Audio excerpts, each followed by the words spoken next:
Hey there folks, this is GreenXI, welcoming you back to the Green Blog. Today is the 26th of September 2017. Look at me all sophisticated with my water. you see vloggers with coffee going, I'm a professional with coffee. And no, water. But today, I wanted to talk about JRPGs because they are my genre. They are what I love to play the very most. I grew up with them, I played quite a few of them, even if I used to replay a few of my favourites more than I'd actually branch out and play a variety of them. But every now and again I would. And today I want to talk about JRPGs. I want to mention a ton of the ones that both I like and I don't like quite so much. And I want to briefly talk about what they are first off though. Just in case there's anyone watching this video who doesn't know, which this I think would be a good starting point if you do want to get into JRPGs, because I'm going to be mentioning a lot of them, some niche, some very well known, and I'll give my opinions on them so you'll know which ones to go out and get and try maybe if you want to trust my opinions. I'm not going to be biased at all, so we'll see. Anyway, a JRPG, to me, this is what a JRPG is. If you look at for anyone who knows Final Fantasy 1, if you look at Final Fantasy 1, that's exactly what one is to me. It's classic, it's got your main character forming a band of heroes along the way, and you go from town to town to town until you upgrading your equipment along the way, fighting battles, turn-based style, and until you get to the final dungeon and fight the boss, a big bad boss at the end, which is big and climatic and whatever. That's what a JRPG is to me. It's got to have quite a few elements, every element in fact that Final Fantasy 1 had in it, with a few deviations along the way. I don't mind that, but that's essentially what I think a JRPG is.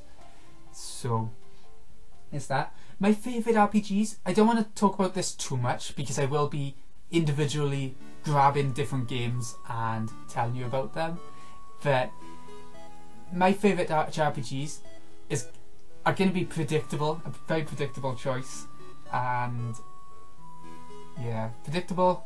They're what makes classic JRPGs the best, for the most part.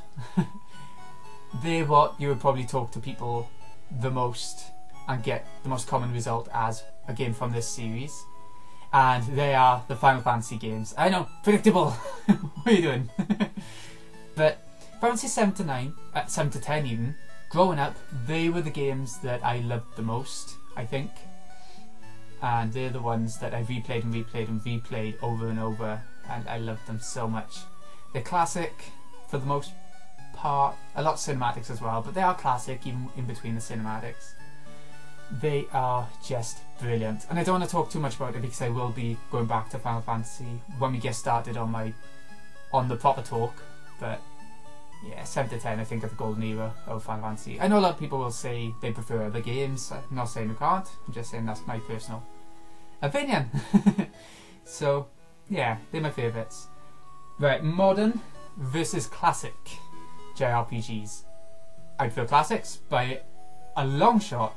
I think the turn-based style, random encounters, even if they pop up on the world map, they're still pretty random to the player because you don't know the numbers behind how many steps you got to take for an enemy to pop up on the map or anything like that. It's still seemingly random to the player, so I count pop-up monsters as sort of random. I think the classic did the stories a lot better. Now the modern ones are going for showy shininess to try and get a story across, and then normally JRPGs have sort of edged towards a sort of action RPG element more than the classics did. As in, you see a lot of the Kingdom Hearts style, the Tales style, the Star Ocean style RPGs rather than the classic Final Fantasies, Dragon Quests, whatever, just as examples. You do still see sort of new RPGs that take elements from the classics, such as Atelier or Omega Quintet. No, definitely not. Classic elements such as games that I'll be getting to anyway soon, but a lot of them are actiony, like Omega Quintet, Atelier. Yeah, they're a lot more modern RPGs are a lot more fluffy, more anime style. A lot of jokes that's just not funny, like they're the Japanese anime style humour, which just ain't funny to me.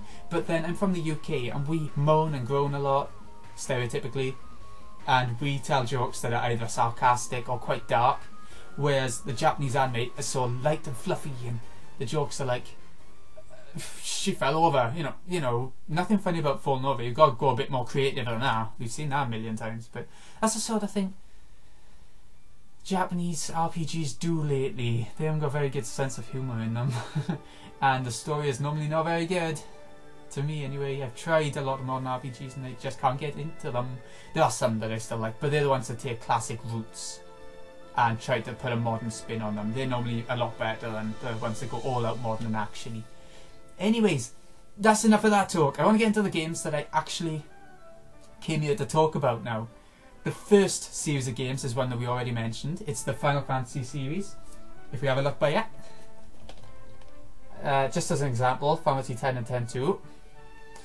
It is a series that I grew up with, like I said. 7 to 10 my favourites. Let me show you this a sec. I want to show you this because I got it on release and it wasn't expensive, you know. Nothing else came with it for the Steelbook edition, so it wasn't expensive. But the ultimate version of 10, if you're wondering, I think. Even if people complain about the faces. But Final Fantasy growing up, I started with Final Fantasy 7.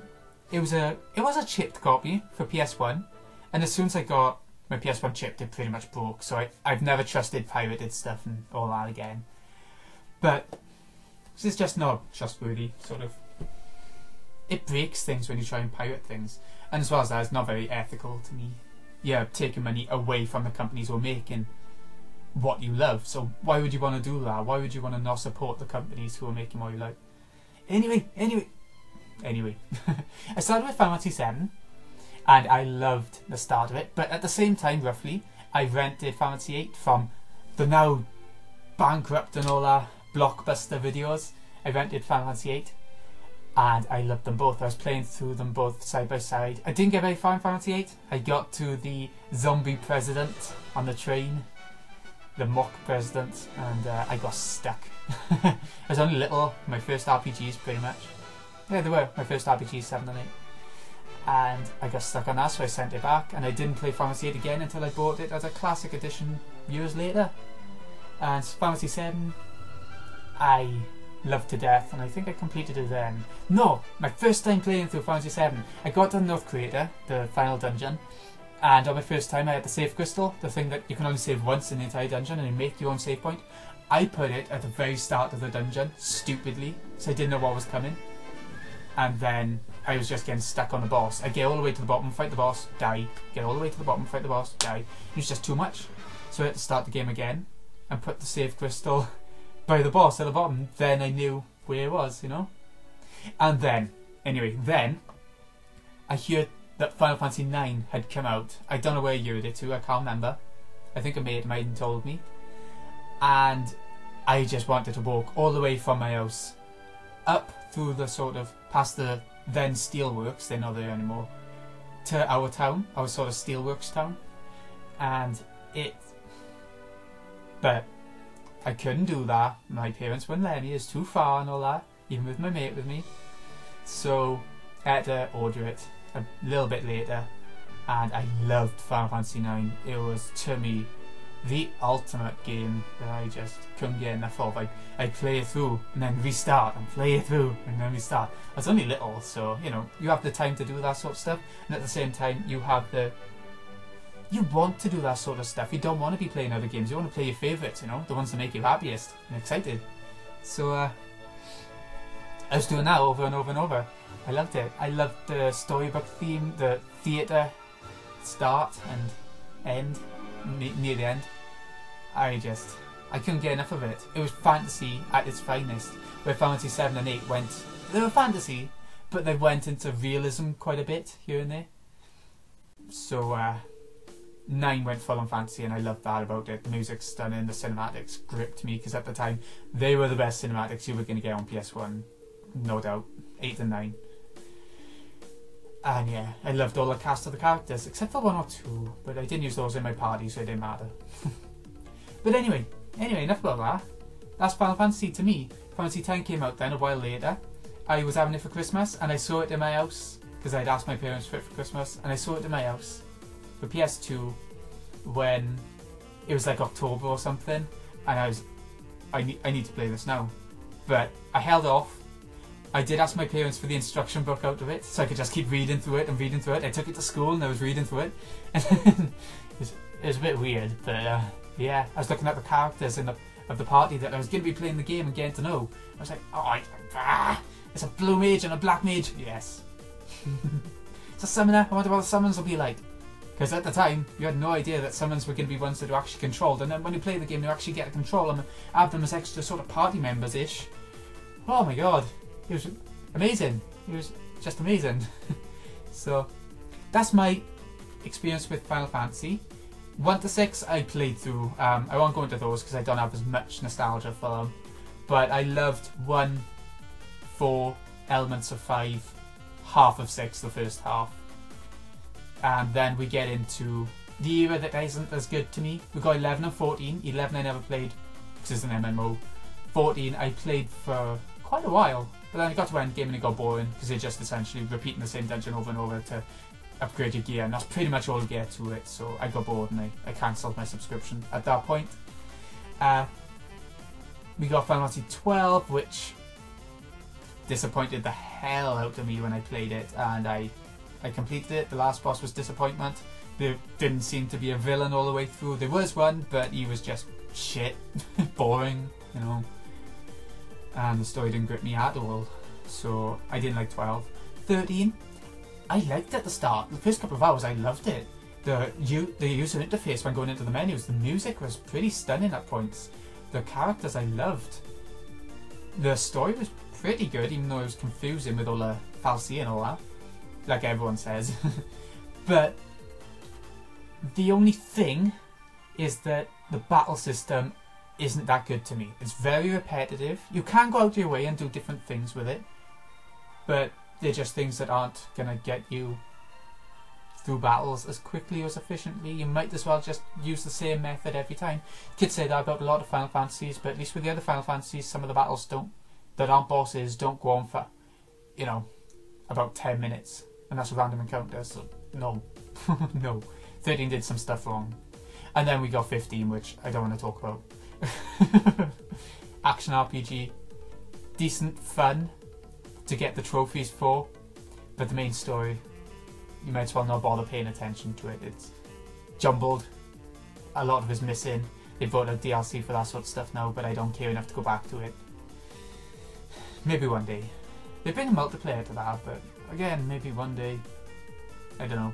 Anyway, let's move off from Final Fantasy. That's going to be the longest rant? The longest thing about this episode, the longest series. Let's move on to the Dragon Quest series. Now, I don't know much about this. I'm only recently getting into it, so I'm playing what's probably the better versions of some of the games. 1 to 3, Dragon Quest 1 to 3. I watched HC Baby play. He's a Let's Play on YouTube if I haven't checked him out. He does just RPGs. It's a really good start to a series back on the NES, I guess, but I couldn't play them. I can't play NES games. The only one I could play was Mother 1, and that was there were sticky moments in that. They're just really slow and dated by now, which I know some people like, don't get me wrong, but I can't stick with it. My attention just goes, and that's the problem. Dragon Quest 1 to 3, very basic. Okay, I wouldn't play them myself. Then Dragon Quest 4 came along on DS, and I played that. It's a really good idea for an RPG. It's like, it's split into chapters.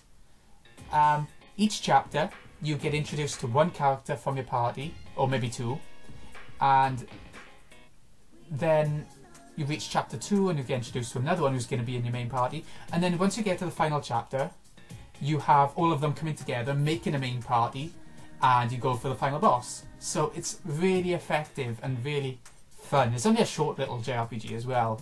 Easy to get stuck on, I found, in terms of navigation and what to do.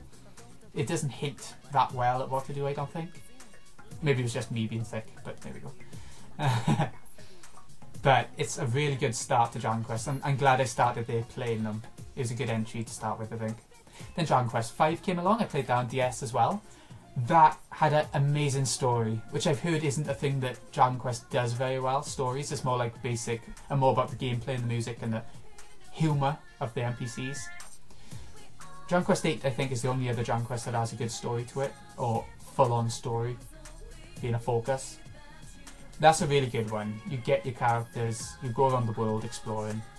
It's pretty typical, but I loved it. Then Dragon Quest VI came along and I didn't like it. You get about 10 hours in, which seems quite fun. It is, I suppose. But then you get 2 overworlds. First overworld, normal. Second overworld, I haven't played it for a while.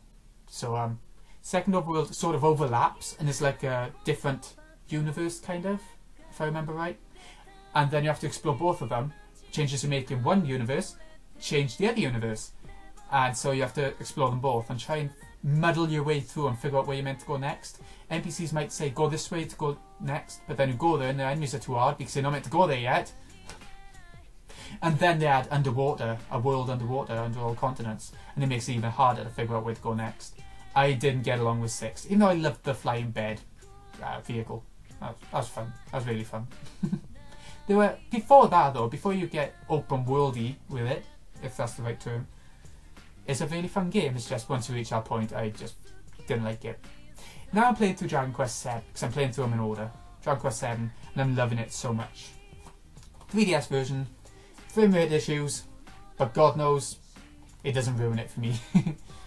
It's really good fun. Apparently you get the job choices, but I'm about 10 hours in and I still haven't seen anything of that. I've only just got my 4th party member to make a party, so it's a slow goer, slow burner. I can see why people wouldn't like it if they don't like that in an RPG. But to me, they are the best RPGs, the ones that unravel really slowly and let you get to know everything, one thing at a time. It's good fun. And Dragon Quest VIII I played a bit of when I was younger on PS2, but I can't remember any of it except for a couple of the characters. Dragon Quest IX I played about 2 hours of and then buggered off onto something else. So I'll be getting back to those two. It's not because I didn't like Dragon Quest IX, by the way, it's just didn't happen, you know. Didn't happen. So that's my experiences with Dragon Quest. I'd love to get into a Dragon Quest MMO, Dragon Quest X, but that ain't coming out over here. Dragon Quest XI I've seen a trailer of for PS4. Cannot wait, but I want to get through the rest of the series first, so I'll get it eventually. Next up, we have got Kingdom Hearts. This is a series that I'm half and half on. Kingdom Hearts 1, I loved when I was little. I bought it when it was just coming to PS2. Are they called exclusives or classics or something like that? You know, the platinum games or whatever. Kingdom Hearts 1 I bought then. I loved it. I loved the main story. It gripped me all the way through. The Disney world's not quite so good as the main story to me, but I still like it a lot. And Kingdom Hearts 2 I loved, but I played 1 or 2 of the in-betweeny games. Well, one of them, Chain of Memories. I liked it when I was little. I've tried to go back to it now and I can't get into it anymore. I'd rather just watch the cutscenes, and even then the cutscenes are not good. I love Namine, by the way. She's really good, the memory witch, but that's about it. And now I'm watching cutscenes on this. I'm trying to catch up with the series. That's all I've played, those 3. Trying to catch up with the series. 358 2 days. There's cutscenes on this disc. I'm watching them, and then I'm gonna get onto Birth by Sleep and what's the other one? Recoded for the cinematics. I'm trying to catch up by the time Kingdom Hearts 3 comes out, which is probably ages away yet anyway. So yeah, it's a mixed bag for me. I've heard that a couple of the side games are really pretty bad, but they're almost necessary for the story, so gotta give them a go. So I'm making my way through Kingdom Hearts. I'm getting it. Next up, the Persona series. This, again, mixed bag. I think I got a pretty popular opinion on these, where Persona 1, I saw a Let's Play by Super Gaming Bros on YouTube. It's a bit garbage in today's standards. The dungeon exploring is all, you know, first person dungeon exploration. All the floors look the same. It looks horrible. The random encounters are horrible. The music's alright. The monster designs are alright. I could never play it myself. Persona 2 on the other hand, I tried to play the first one, Innocent Sin, I think, because it's split into 2 games, Persona 2. It was going in the right direction. The battles were more turn-basedy The walking around was third person, a lot better for an RPG in my opinion. And there was a school with curses and stuff going on. Definitely the right direction. But again, I couldn't play it myself. Again though, Super Gaming Bros, they've just started a Let's Play of Innocent Sin over on their channel. They do 2 episodes a week, both on the weekend.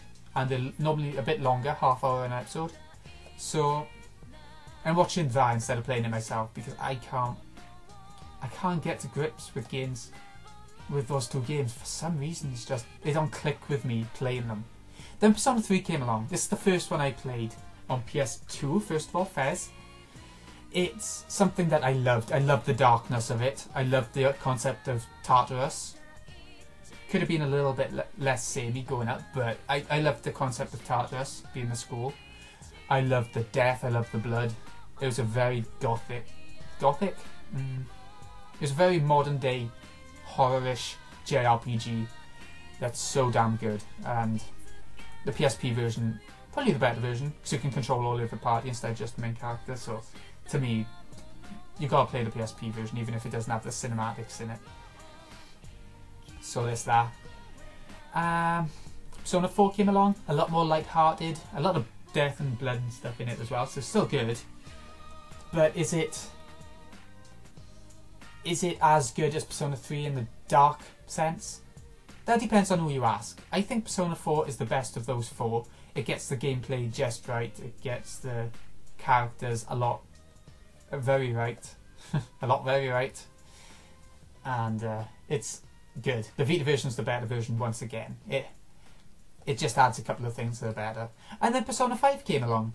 And everyone loved it, not just JRPG fans. It seemed to capture everyone's hearts, funnily enough. Because that's what it's about, hearts.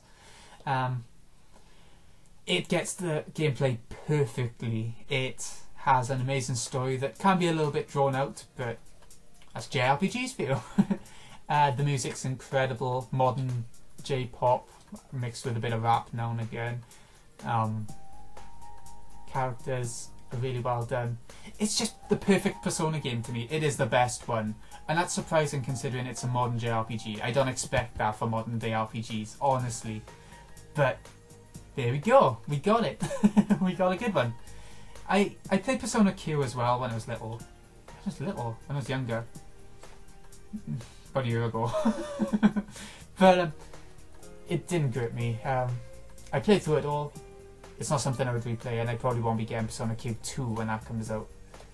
But it was alright. It was alright. It's meh. It was meh. Oh, doorbell. Sorry, be back now. Oh, I'm back. Oh my god, what was it? Oh no.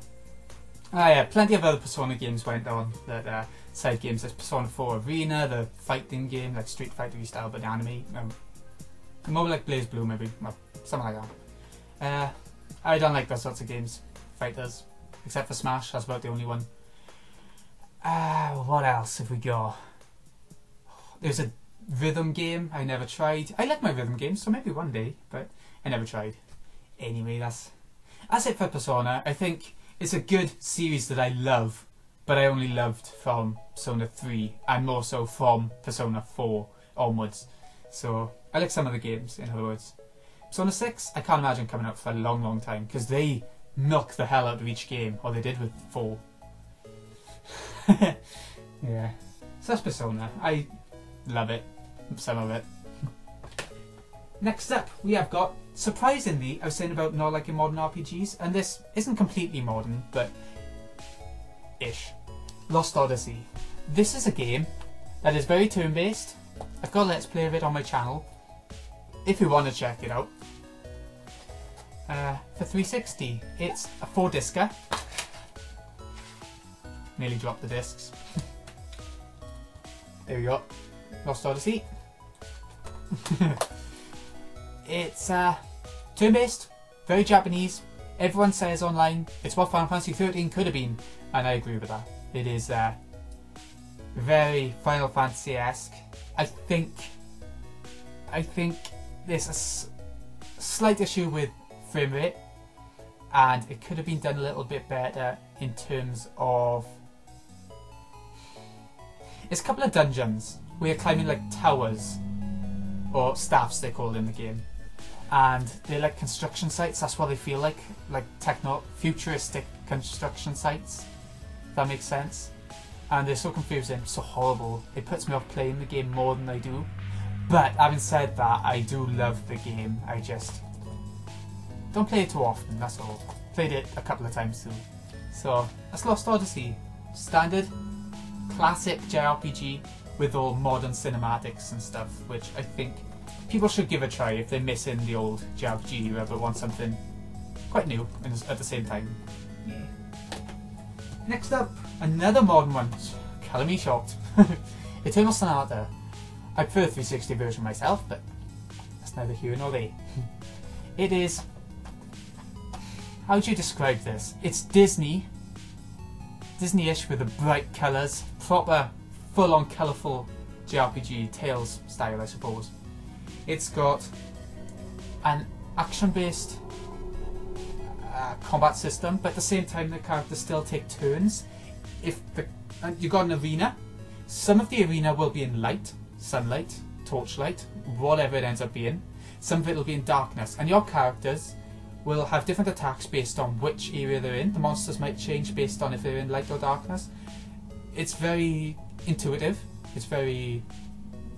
a new concept, I think, when it came out. There might have been another game, I don't know, but a newish concept when it came out, and it's just...